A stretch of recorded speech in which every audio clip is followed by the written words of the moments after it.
We've been working through some of the different types of buttonholes on the Pfaff sewing machine, where we've been using up to now the censored buttonhole foot, meaning you just plug it in, you tell it how long you want it, and it just makes the buttonholes to that length. Super easy. Well, there's a time when you need to go further than this foot allows, or maybe you're repairing a buttonhole. So you can actually get in and kind of be able to control, let's say, where your buttonhole stitching is. So without the automatic one plugged in here, you'll find that there's a little reverse button on the screen. So let's just say we need a buttonhole that needs to be this long. So I've marked two parts of this to start, and it does start at the one that's closest to you. And if I lower down the presser foot, I can see, yep, I'm going to be right near where that is.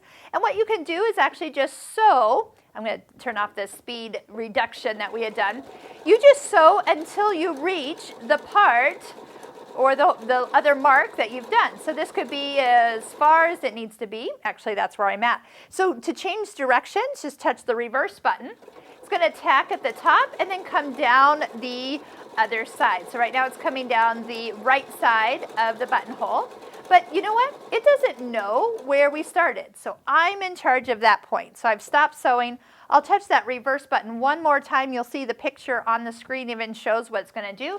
Just keep your foot on the foot control until it stops, because it'll stop with some locking stitches, and it's done. So we could have traveled all the way up to here or even further, and we would have had any length of buttonhole that we want to do. So make sure you check out the corded buttonhole that we did and how to set up for the automatic buttonholes.